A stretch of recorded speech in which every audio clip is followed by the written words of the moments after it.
He thought she was just an easy target, a black woman he could intimidate, a prey in the dark of night. But Lieutenant Amara Jackson wasn't one to back down. On a deserted road in Birmingham, a corrupt cop pulled her over, dragging her into a dark web of corruption. He had no idea that, with her sharp mind and unwavering heart, Amara would bring down an entire system, from the arrogant cop to the big shot, pulling the strings behind the scenes. Will she uncover the truth, or will the darkness swallow her whole? Let's dive into this story of justice, compassion, and the power of a woman who dares to stand up to authority. If you're hooked, hit that like button to show your support, share to spread the message, and subscribe to the channel so you don't miss out on more inspiring stories. Drop your thoughts in the comments. What do you think Amara will do to win this fight? Let's start this journey right now. The suburban highway outside Birmingham, Alabama, was nearly deserted at 10:30 p.m. A light drizzle fell, coating the road with a glossy sheen that reflected the dim glow of streetlights. Long, dark shadows stretched across the pavement, broken only by the headlights of a few passing cars. Lieutenant Amara Jackson, 32, gripped the steering wheel of her rented sedan, her fingers tapping to the gentle rhythm of Nina Simone's "Feeling Good" playing through the speakers. She wore a simple black jacket, jeans, and her hair was tied up neatly, revealing nothing of her identity as a naval intelligence officer just back from a mission in the Middle East. After 3 grueling months, all Amara wanted was to get home, hug her mom, and have a family dinner. Suddenly, red and blue lights flashed in her rearview mirror, blinking furiously as they closed in fast. Amara tightened her grip, not out of fear, but from a familiar exhaustion. She'd been through this too many times, being pulled over just for the color of her skin, facing absurd questions from cops. She signaled, pulled to the shoulder, and turned off the engine. Hands on the wheel, she took a deep breath, muttering to herself, "Stay calm. Stay sharp." Then, discreetly, she reached into her jacket pocket, turned on her phone's recording mode. A gut feeling told her tonight wouldn't be simple. A white patrol car parked right behind her. Officer Victor Hargrove, a sergeant, stepped out slowly, his heavy boots scraping the asphalt. One hand rested on his belt near his gun, the other held a flashlight, its beam sweeping over Amara's car like he was searching for something. The badge on his chest glinted. Hargrove. He stopped at her window, rapped sharply twice, and said coldly, "License and registration." Now, Amara looked up, her calm gaze meeting Hargrove's icy stare through the glass. "Good evening, Sergeant Hargrove," she said, her voice soft but firm. "Did I do something wrong?" Hargrove smirked, aiming the flashlight directly at her face, intentionally trying to blind her. "I said hand over the papers. Don't ask questions." She gave a faint smile, still holding his gaze. "I just want to know the reason, Sergeant. That's my right, isn't it?" She slowly opened the glove compartment, pulling out her documents, but made a point to repeat his name clearly for the recording. "Sergeant Victor Hargrove, what's the reason for this stop?" He snatched the papers from her hand, glaring at her. "Broken taillight, that reason enough, lady?" Amara frowned, her voice still steady. "Broken? This car was inspected last week, Sergeant. Are you sure? Should I step out and check with you?" Hargrove let out a laugh, but it barely hid his irritation. "You trying to tell me how to do my job?" He leaned in, the flashlight sweeping the car's interior, pausing on a military duffel bag in the back seat. "What's in that bag? Drugs? Weapons?" Amara kept her tone even. "That bag has clothes, Sergeant. I'm just back from a work trip. You want to search it, go ahead, follow procedure. But I'm still waiting for you to explain that taillight." He stepped back, his eyes narrowing, clearly not used to being challenged. "Get out of the car," he ordered, his voice dropping to a growl. Amara paused, her gaze flicking to the empty road, no one around. She sensed the shift in the air, the moment when power clashed with resistance, one side expecting the other to submit. She'd faced similar situations at checkpoints in Baghdad, where one wrong move could lead to disaster. "Get out for what reason, Sergeant Hargrove?" she asked, her voice still calm but sharp as a blade. "You still haven't told me what I did wrong." Hargrove slammed his hand on the car door, his eyes blazing. "You resisting now? Get out, or I'll drag you out." She took a deep breath, her hand brushing the door handle. "I'm not resisting, Sergeant. I'm just asking if you're following the law." She emphasized the word, law, knowing the recorder was capturing every word. "If you want to arrest me, state the charge. I'm listening." He laughed, but the sound was tense. "You think you're smart, huh? You know who I am? I've been doing this for 20 years, and no girl like you is gonna tell me how to do my job." Amara opened the door, stepped out, and stood tall at 5 feet 8 inches, her posture relaxed but ready. The drizzle clung to her jacket, but she didn't blink. 20 years, Sergeant. Then you should know a citizen's rights better than anyone. What did I do to have to get out of my car?" Hargrove stepped closer, his breath visible in the cold air. "You want to play tough, huh? Turn around, hands on the car." "For what reason?" she asked again, her voice unchanged, her gaze locked on him. He lost his patience, pulling the cuffs from his belt. "You're resisting an officer. That reason enough?" Amara gave a faint, cold smile that made Hargrove pause for a second. "Resisting? I'm just asking if you're doing your job right, Sergeant Hargrove. But if you want to play this game, go ahead." She turned slowly, placing her hands on the hood, feeling the cold metal under her palms. "But I'm warning you," she said, her voice low but sharp. "You're digging a hole you won't climb out of." Hargrove laughed, but it was shaky. "You talk too much," he growled, yanking her hands behind her back, snapping the cuffs tight enough to make her wince. "I'll teach you to shut up." He shoved her toward the patrol car, opened the back door, and pushed her onto the hard seat. The door slammed shut, the metallic clang echoing like a verdict. Hargrove slid into the driver's seat, muttering into his radio, ringing in a resistor to the station. "Send backup to process." He turned back, glaring at her through the partition. "Who do you think you are, huh? You're gonna regret opening your mouth."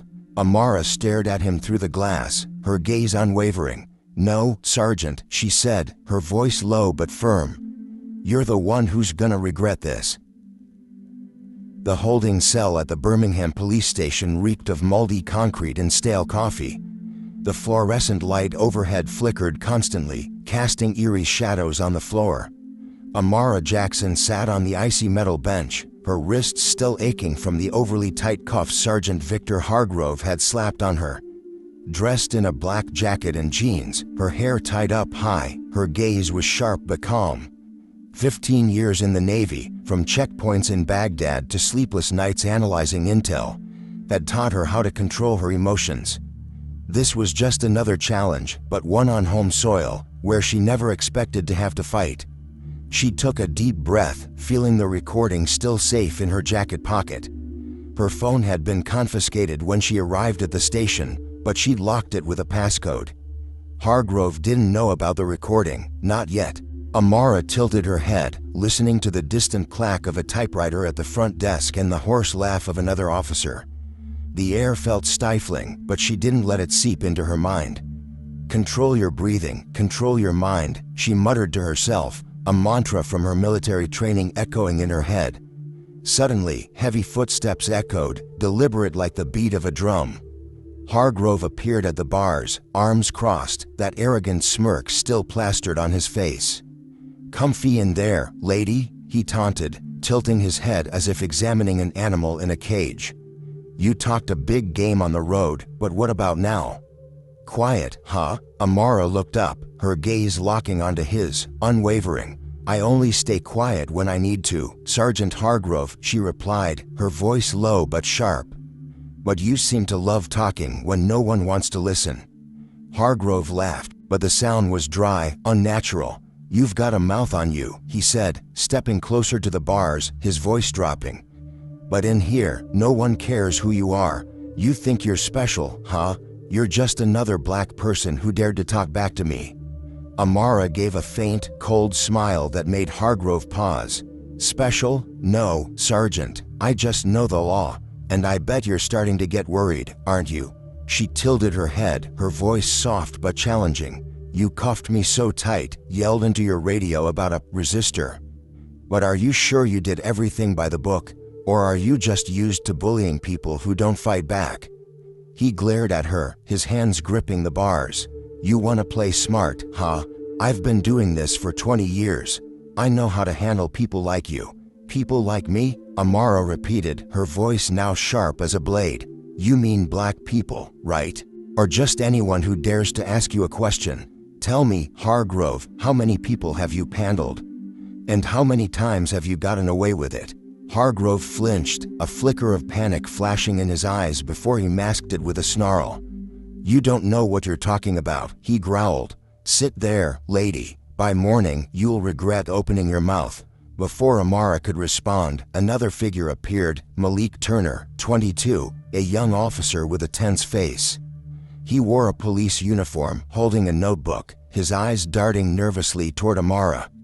Sergeant, Malik said, his voice slightly shaky, there's a call at the desk.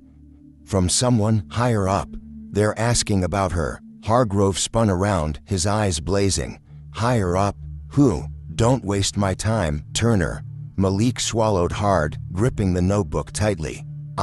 I don't know, sir. But they said it's from the Navy. Some colonel. They want to know why she's being held. Amara smiled in the shadows, her eyes glinting. Hargrove turned back, glaring at her as if he could see through her. Who are you, huh? He growled, his voice trembling. Who do you call? A colonel. You think I'm scared of your little threats? She shrugged, her voice light but laced with sarcasm. I didn't call anyone, Sergeant, but looks like you called trouble to yourself. Didn't check my background before you arrested me, huh? Or do you think all black people are the same? Hargrove slammed his hand against the bars, the metallic clang piercing the air. Don't get smart with me, he yelled. You think a few phone calls will save you? I'll keep you in here for a week. Amara tilted her head, her gaze now like a dagger. Go ahead and try, Hargrove. But I'm warning you, every minute I'm in here is another minute you're digging your own grave. You think you're untouchable, but I've seen men like you fall. And I'll be here to watch you crash. Hargrove opened his mouth to retort, but Malik cut in, his voice anxious. Sergeant, the chief says you need to come now. They're asking about your dashcam. Hargrove whipped around, his eyes practically burning a hole through Malik. Dashcam? You're standing there blabbering. Go do your job. He turned back to Amara, his voice a snarl. You wait here, I'll be back. He stormed off, his boots echoing down the hall. Malik hesitated, his eyes darting toward Amara. When he was sure Hargrove was gone, he quickly slid a water bottle through the bars, along with a small folded note. I'm sorry, he whispered, his voice trembling. I'll try to help you. Then he hurried off, as if afraid of being caught. Amara picked up the water bottle and unfolded the note. I know he's wrong. I'll find a way. She folded it back, her heart racing. Malik Turner, an unexpected ally. She didn't know who he was, but his eyes showed guilt. Maybe he'd seen Hargrove do wrong too many times, and she was the last straw. A phone rang at the front desk, its shrill tone cutting through the air. Amara caught snippets of an officer's voice. Colonel Ramsey, Navy, wants to speak with the chief now. She smiled, leaning back against the wall. Hargrove might think he had control, but he didn't know the recording in her pocket, Malik's note, and the call from her superiors were tightening a noose around him. She closed her eyes, taking a deep breath. Just one night, she just had to get through tonight, and Hargrove would learn he'd picked the wrong person to mess with. Morning light streamed through the high windows of the Birmingham County Courthouse in Alabama, casting brilliant golden streaks across the polished wooden floor. The atmosphere in the courtroom was tense, like a taut string, filled with the murmurs of reporters, the public, and court staff. Amara Jackson stood at the defendant's table, no longer the woman in handcuffs from that rainy night, but a commanding naval officer in a navy blue suit, her hair tied back neatly, her gaze as sharp as a blade. Beside her, Elena Vasquez, 38, a renowned human rights advocate, flipped through a stack of documents rapidly, her eyes focused like a hunter ready to strike. Across the room, Victor Hargrove sat stiffly on the witness stand, his police uniform still crisp, but his shoulders slumped slightly, his gaze avoiding others. He tried to maintain an air of confidence. but the tension was evident in the way his hands gripped the edge of the table. Amara stared directly at him, unflinching. He glanced at her, then quickly looked away, as if her gaze burned him. Judge Margaret Ellison, a woman in her 60s with silver hair and a stern expression, took her seat at the bench. "Let's begin," she declared, her voice echoing, cutting through the whispers. "This case concerns the unlawful arrest of Lieutenant Amara Jackson by Sergeant Victor Hargrove." "Prosecutor, proceed." Prosecutor Paul Grayson, a thin man with neatly combed hair, stood up. "Your Honor, we have evidence showing that Sergeant Hargrove arrested Lieutenant Jackson without legitimate cause. Furthermore, his record reveals a pattern of abuse of power targeting the black community. We request that all charges against Lieutenant Jackson be dropped and that Sergeant Hargrove's conduct be investigated." Hargrove shifted, a flash of anger in his eyes. Judge Ellison looked at him over her glasses. "Sergeant Hargrove, how do you explain this arrest?" Hargrove cleared his throat, trying to sound calm. "Your Honor, Lieutenant Jackson resisted during a routine traffic stop. She refused to get out of the car, challenged my authority. I was just following procedure." Amara gave a faint smile, her gaze sharp as a blade. Elena stood, holding a phone in her hand. "Procedure, Sergeant," she said, her voice dripping with sarcasm. "Let's hear what your procedure sounds like." She played the recording from Amara's phone, and Hargrove's voice boomed through the courtroom speakers. "Get out of the car." "Because I said so." Then came Amara's voice, calm but firm. "What did I do to have to get out of the car, Sergeant Hargrove?" Followed by his growl, "Resisting an officer. That reason enough." The courtroom fell silent. Elena turned to Judge Ellison. "Your Honor, this recording shows that Sergeant Hargrove had no lawful reason to arrest Lieutenant Jackson. But there's more." She signaled a court staff member, and a screen was lowered. "Let's watch his dashcam footage." The video started. Hargrove was yelling, shining his flashlight directly into Amara's face, his hands tightening the cuffs on her wrists deliberately. He muttered into his radio, ringing in a resistor to the station. The crowd in the courtroom murmured, some shaking their heads in outrage. As the video ended, Amara spoke, her voice clear. "Sergeant Hargrove, you call that procedure? Or just your way of bullying people?" Hargrove's face turned red, his voice trembling. She was resisting. I was doing my job." Elena held up a stack of documents.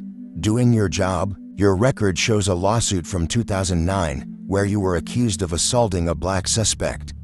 Evidence disappeared, and you got off." "Not this time, Sergeant." She turned to the judge. "But we have a witness." The courtroom doors opened. Malik Turner, 22, stepped in, his police uniform trembling slightly as he walked to the witness stand. His face was pale, but his gaze was resolute. "I'm Officer Malik Turner," he said, his voice wavering. "I worked under Sergeant Hargrove. He forced me to falsify reports in multiple arrests. He said if I didn't, I'd lose my job." The courtroom erupted in whispers.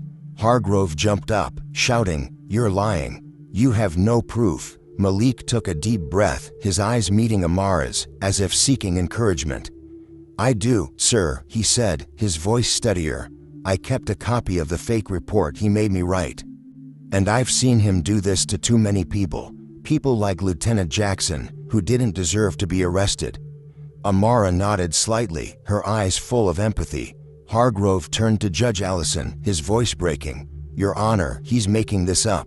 I did nothing wrong." Elena replayed the recording, pausing at one of Hargrove's lines. "The big guy will cover for me, like always." She stared directly at him. "Who's the big guy, Sergeant? Who in the department has been protecting you all these years? Or do we need to dig deeper?" The courtroom fell silent, the tension thick enough to choke on. Hargrove's face turned pale, his lips moving but no words coming out. The crowd gasped, reporters scribbling furiously. Judge Ellison leaned forward, her gaze piercing through Hargrove. "Sergeant, you're making me question not just this case, but the entire system you serve. Who is this big guy?" Hargrove shook his head, his voice trembling. I don't know what you're talking about." Elena smiled, her voice icy. "We'll find out, Sergeant. But today, we've seen who you really are." She turned to the judge. "Your Honor, with the recording, the dashcam footage, Officer Turner's testimony, and Sergeant Hargrove's past record, we request that all charges against Lieutenant Jackson be dropped and a full investigation into his conduct be launched." Judge Ellison nodded, her expression now resolute. "All charges against Lieutenant Amara Jackson are dismissed. Sergeant Hargrove, you are suspended effective immediately, and an investigation will be conducted, not just into you, but into anyone who may have covered for you." She banged her gavel, the sound ringing like a verdict. The courtroom erupted in applause. Amara exhaled, her eyes meeting Malik's. He gave a faint smile, as if a weight had been lifted off his shoulders. Hargrove slumped, his hands trembling. Amara stepped closer to Elena, whispering, "Thank you. But this isn't over." Elena nodded. "I know. We'll find that big guy." Amara looked out at the crowd, her eyes blazing. She had won this battle, but the bigger fight, for justice, for people like Malik, was still ahead. The late afternoon bathed Birmingham in a brilliant orange glow, but inside the small coffee shop on 20th Street, the atmosphere felt heavy, like a storm was brewing. Amara Jackson sat in a secluded corner, a cold cup of black coffee and a thin stack of documents sent by her lawyer, Elena Vasquez, in front of her. Her navy blue suit from the trial had been swapped for a gray sweater and jeans, but her gaze remained sharp, like a hunter tracking her prey. This morning's victory at the courthouse, having the charges dropped and Hargrove suspended, was a step forward, but his words from the recording still haunted her. "The big guy will cover for me, like always." Who was the big guy? And why was a sergeant like Hargrove so confident? She flipped a page in the documents, rereading a report about the 2009 lawsuit against Hargrove, assaulting a black suspect. Evidence disappearing, the case dismissed. A handwritten note from Elena caught her eye. "Check Hargrove's financial records. Large sums, unknown source." Amara frowned, feeling like she'd just brushed the edge of a darker secret than she'd imagined. The coffee shop door jingled. Malik Turner walked in, no longer in his police uniform but wearing a green hoodie, his young face etched with tension. He scanned the room, spotted Amara, and hurried over, sitting across from her. "Lieutenant Jackson," he said, his voice low, "thanks for meeting me. I don't know what to do anymore." Amara pushed the coffee cup aside, her gaze softening but still probing. "Malik, you stood up in court today. That's no small thing, but you didn't ask me here just to say thanks, did you? What do you know about the big guy Hargrove mentioned?" Malik lowered his head, his hands gripping the edge of the table. I'm not sure," he whispered, "but I've heard Hargrove on the phone a few times, talking to someone he called boss. He said this person would clean things up if there was trouble. I don't know the name, but I'm scared, Lieutenant." Hargrove wasn't acting alone. Amara nodded, her voice low but firm. "Do you have any proof? A recording, a text, anything?" Malik shook his head, his eyes full of guilt. "I didn't dare. Hargrove always watched me, but..." He hesitated, pulling a small folded piece of paper from his pocket. "I found this in his desk before he was suspended. It looks like an address." Amara unfolded the paper and read quickly. "Magnolia Hotel, room 312, 8 p.m. Thursday." Today was Wednesday. She looked at Malik, her eyes glinting. "What do you think this is? A meeting?" Malik shrugged, his voice trembling. "I don't know, but Hargrove went to that hotel a lot. I saw him take an envelope from a man in a suit once, someone who looked powerful." Amara folded the paper, her heart racing. "Thanks, Malik, but I need you to be straight with me. Are you in on this? If we dig deeper, it'll get dangerous. Hargrove is just the surface. The big guy could be anyone, the police chief, a councilman, maybe even higher." Malik took a deep breath, his eyes shifting from fear to resolve. "I'm in, Lieutenant. I'm tired of staying quiet. My mom always told me to do what's right, but I let Hargrove control me for too long. If you need me, I'll go with you." Amara smiled, her first real smile of the day. "Good, but from now on, call me Amara. We're a team." She grabbed her phone and texted Elena. "Found a lead." Magnolia Hotel, room 312, tomorrow night. Check who might be there. Elena replied instantly. I'll look into security cameras and financial records. Be careful, Amara, this isn't just Hargrove.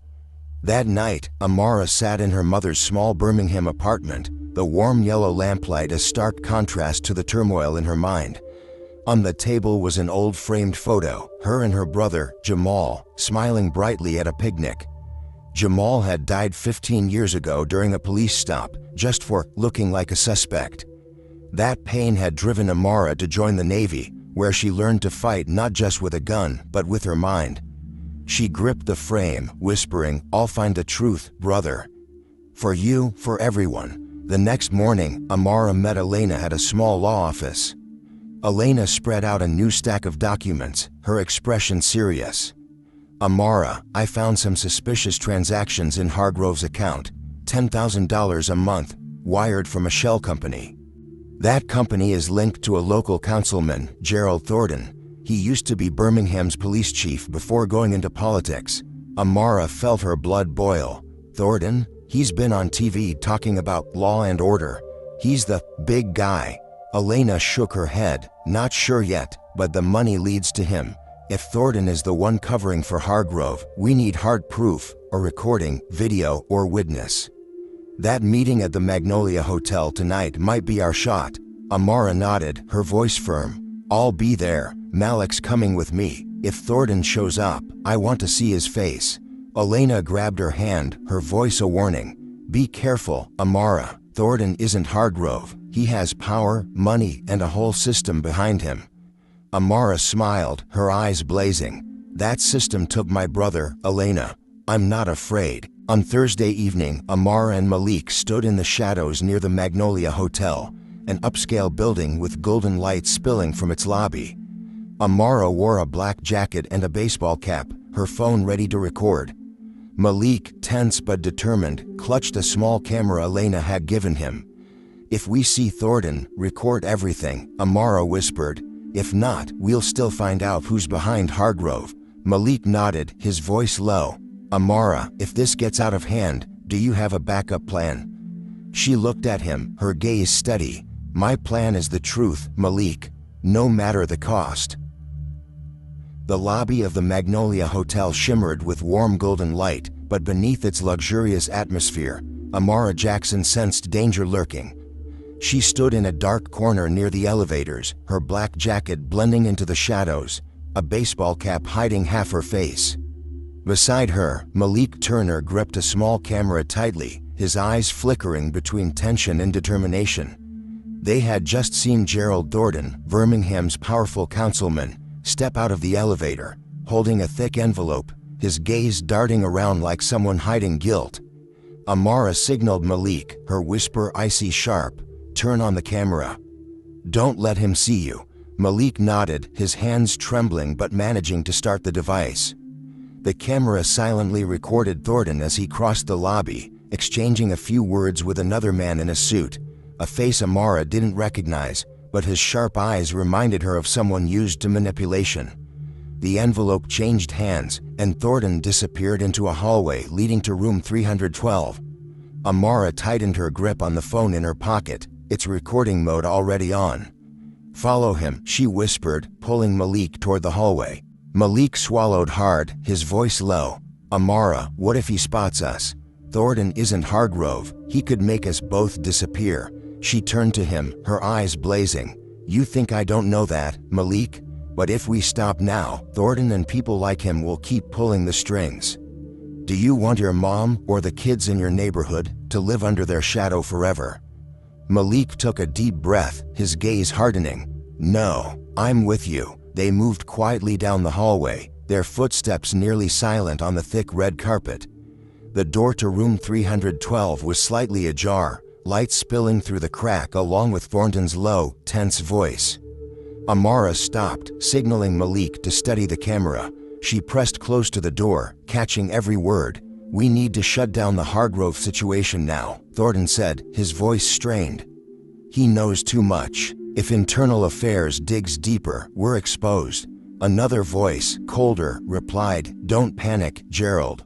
Hargrove will stay quiet, he owes us. But Jackson, she's the problem. The Navy's backing her, and her lawyer's too smart. Amara felt her blood boil. She glanced at Malik, seeing anger flash in his eyes. She whispered, "Record everything. This is the proof we need." But before Malik could adjust the camera angle, a sound came from behind them, the sharp click of dress shoes approaching fast. Amara spun around, spotting a tall security guard, his hand on his radio. "What are you two doing here?" he barked, his eyes suspicious. Malik panicked, but Amara stayed calm, her voice soft but firm. "We took a wrong floor.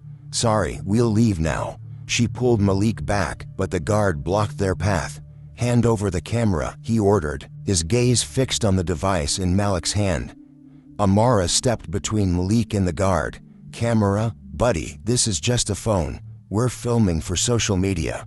Is that a problem?" The guard narrowed his eyes, his hand tightening on the radio. "Don't play with me. I know what you're up to. Hand it over, or I'm calling the cops." Amara smiled, her voice cold as ice. "The cops? Great. Call them. I'd love to meet them, especially the ones working for Councilman Thornton." She emphasized Thornton's name, her gaze locked on the guard, testing his reaction. The guard flinched, a flicker of unease in his eyes. He opened his mouth to speak, but the door to room 312 swung open. Thornton stepped out, his gaze sharp as a blade when he saw Amara. "Lieutenant Jackson," he said, his voice smooth but laced with threat. "I didn't expect to see you here. You like stirring up trouble, don't you?" Amara stood tall, unflinching. "I don't stir up trouble, Councilman Thornton. I just look for the truth.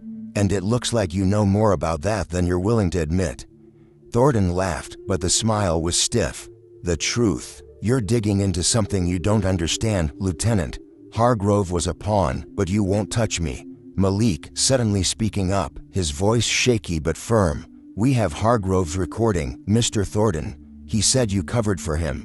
And we've got video of you taking that envelope tonight. You think you're untouchable, but the truth will bring you down." Thornton turned to Malik, his eyes blazing. "Who are you? Some rookie cop thinking you can do something? You and her will regret threatening me." Amara stepped forward, her voice sharp as a blade. "Regret? Mr. Thornton, I lost my brother to people like you. People who use power to hide their crimes. I'm not stopping, not today, not ever. You want to test me? Go ahead." Thornton fell silent, his eyes wavering between anger and fear. The guard stepped in, growling, "Get out of here, or all." "Or what?" Amara cut him off, pulling out her phone, the screen showing Alina's number. "I just need one call, and the press will know what Councilman Thornton is doing in room 312. Want to take your chances?"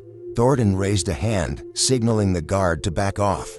"You're smart, Lieutenant," he said, his voice low, "but you're playing a dangerous game. Walk away, and I'll leave you alone."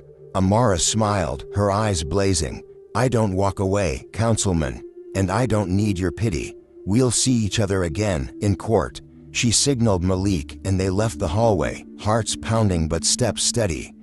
As they reached the lobby, Malik exhaled shakily. "Amara, you scared the hell out of me. But we got him, right?" Amara nodded, checking the camera in Malik's hand. "We've got the video, the recording, and the truth. But Thornton won't go down easy. We need Elena and maybe the Navy to take him down." She looked out at the street, where Birmingham's lights twinkled in the night. This fight wasn't just for her, it was for Jamal, for Malik, for everyone crushed by the system. She whispered, "We'll find the light, no matter how thick the darkness gets." The courtroom at the Birmingham County Courthouse hummed with the whispers of the audience, like waves surging before a storm. Early morning light streamed through the high windows, illuminating the packed rows of wooden benches filled with reporters, officials, and citizens. Amara Jackson stood at the prosecution table, her navy blue suit fitting snugly, her gaze sharp but calm, like a warrior poised to deliver her final strike. Beside her, lawyer Elena Vasquez flipped through a stack of documents swiftly, her eyes cold and sharp, ready to take down Councilman Gerald Thornton, the big guy behind the Birmingham Police Department's corrupt network. Thornton sat across from them, his luxurious gray suit and confident smile masking his tension, but his eyes glinted with defiance, as if he knew he was untouchable. In the back row, Ethan Thornton, 20, sat in a wheelchair, his thin hands gripping the armrests tightly, his gaze heavy with sadness but fixed on his father. His face was pale, his brown hair disheveled, and his green eyes, identical to his father's, held a deep, unspoken pain. 5 years ago, a car accident had robbed him of his ability to walk, and since then, Ethan had lived in the shadow of loss, not just physically but emotionally.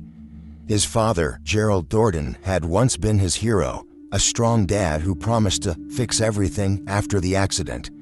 But Ethan slowly realized that his father's fixing wasn't love or care, but power, money, and dark secrets. He came to court today not to support his father, but to find answers, who his father really was, and whether there was still a place for him in his father's heart. Judge Margaret Ellison, her silver hair glinting in the light, banged her gavel. We continue the case against Councilman Gerald Thornton, charged with evidence tampering, bribery, and enabling misconduct within the police department, she declared, her voice icy. Ms. Vasquez, present your case. Elena stood, her voice clear and resonant. Your Honor, we have irrefutable evidence against Mr. Thornton. She held up a USB drive, a recording from Sergeant Victor Hargrove, in which he admits Mr. Thornton covered for his misconduct. Video from the Magnolia Hotel, capturing Mr. Thornton receiving a cash-filled envelope from an unidentified associate. Testimony from Officer Malik Turner, confirming Mr. Thornton coerced young officers into falsifying reports. And financial records showing Mr. Thornton received $10,000 monthly from a shell company tied to illegal activities. The courtroom buzzed with murmurs. Malik, seated in the witness row, lowered his head, his gaze resolute. Amara glanced at him, giving a subtle nod. Elena continued, "This isn't just personal corruption. This is a system run by Mr. Thornton, exploiting the vulnerable to maintain his power." Thornton laughed, his voice smooth. "Your Honor, this is a farce. This evidence is a product of jealousy and fabrication. I've dedicated 20 years to Birmingham. I don't need dirty money, and I don't control anyone." Amara clenched her fists, her eyes blazing. Dedicated, she spoke up, her voice low but sharp as a blade. "You call enabling Hargrove, letting him arrest and assault people like my brother, dedication? You built a system that crushes people, and you dare call that service?" Thornton turned to her, his gaze cold. "Lieutenant Jackson, I sympathize with your loss, but don't turn a personal tragedy into a political tool. You have no direct evidence linking me to any crimes." Elena cut in, her voice icy. "No direct evidence. We have bank transactions, video, testimony. Who do you think the jury will believe? A councilman with a shady history, or people daring to stand up for the truth?" But Thornton remained confident. He glanced at a group of lawyers and advisors in the back row, their eyes cold and powerful. Amara realized Thornton was protected by a formidable force, perhaps a senior official or a network stretching beyond Birmingham. He knew her evidence, though strong, still lacked a piece to convict him. Judge Ellison reviewed the documents, her expression pensive. "Ms. Vasquez, your evidence is compelling, but to convict Mr. Thornton, we need a direct link to criminal activity, not just speculation." "Mr. Thornton, what do you have to say?" Thornton stood, his voice as smooth as a seasoned politician. "Your Honor, I'm the victim of a smear campaign. Those transactions were legal contributions. The video was just a business meeting. Hargrove acted alone. I didn't control him." The courtroom fell silent. The jury whispered, their eyes wavering. Amara felt her heart sink. Elena whispered, "He's got someone backing him." "Amara, we need a decisive blow or he'll walk." Amara took a deep breath, her gaze sweeping the room and landing on Ethan Thornton. He sat in his wheelchair, his hands trembling, his eyes brimming with tears but fixed on his father. She had read about the accident 5 years ago. Thornton, driving drunk, caused the crash that left Ethan paralyzed. Since then, Thornton had immersed himself in power, building a corrupt network to secure Ethan's future, but also to hide his own guilt. Ethan, in his heart, loved his father, but the pain of their distance and his father's secrets had eaten away at him. He had once written a letter to his late mother, confessing he felt like a burden to his father, longing for the dad who used to read him stories and laugh with his mom. Amara stood, her voice ringing out, addressing not just the judge but Thornton and Ethan. "Your Honor, I have a question for Mr. Thornton. You say you serve Birmingham, but have you thought about the people hurt by your network? People like my brother, killed during a baseless traffic stop. And have you thought about your son, Ethan, sitting there, watching his father defend an unjust system?" Thornton paled, his gaze darting to Ethan. The young man lowered his head, his hands gripping the armrests, tears streaming down his face. The courtroom was silent, the tension suffocating. Amara continued, her voice softer but powerful. "I know about the accident, Mr. Thornton. You were driving that night, weren't you? You blame yourself for Ethan losing the use of his legs. You think power, money, and your network can make up for his pain. But you're wrong. Ethan doesn't need a father who bribes cops or covers up crimes. He needs a father who faces the truth." Thornton trembled, his eyes flickering. You have no right to talk about my son," he growled, but his voice broke, as if torn apart by pain. Ethan looked up, his voice shaky but clear, cutting through the silence. "Dad, stop. I don't want this anymore." Tears poured down his face, his eyes full of anguish. "I know you did everything for me, but I don't need your money or power. I just want the dad who used to read me stories, who used to laugh with Mom. You think I don't know?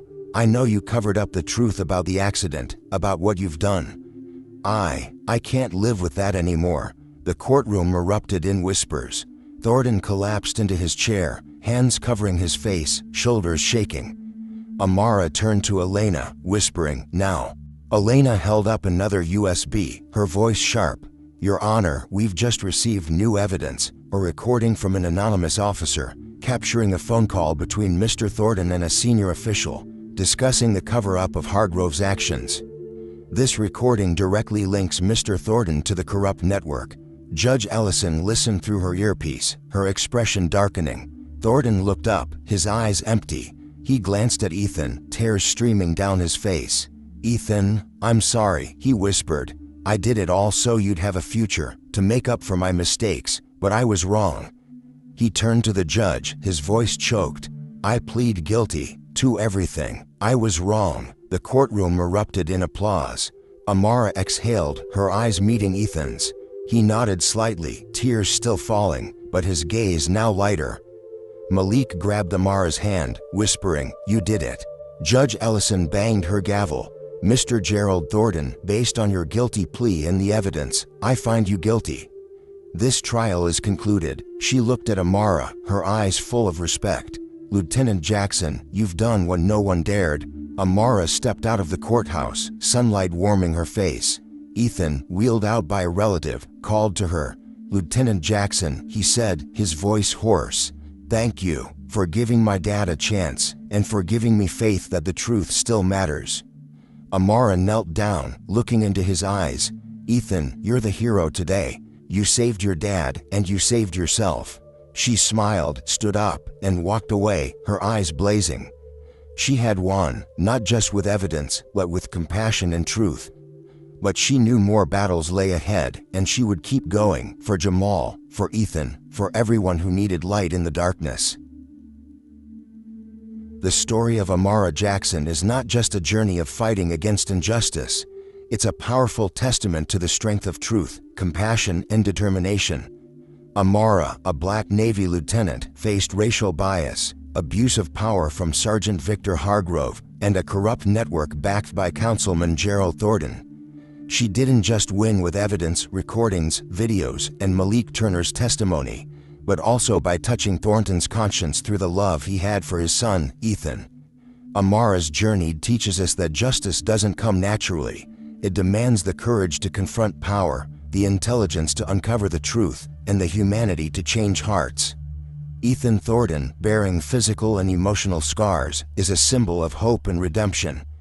Despite the wounds from the accident caused by his own father, he chose to stand up, not with his legs, but with his voice, pleading for his father to face the truth. That moment reminds us that family love can be a guiding light, even in the darkness of wrongdoing.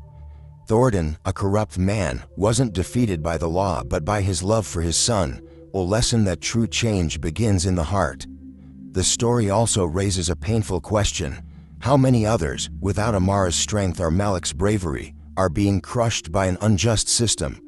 Malik, a young officer, overcame his fear to expose the truth, representing a new generation daring to challenge what's wrong.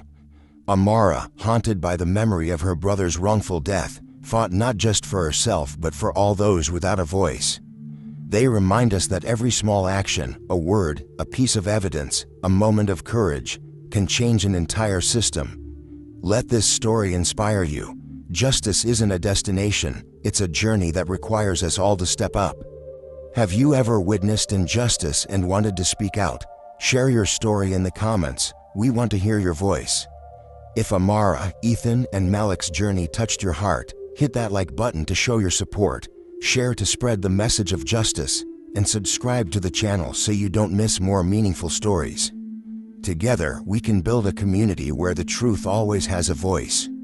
See you in the next video. Keep joining us to explore more inspiring journeys.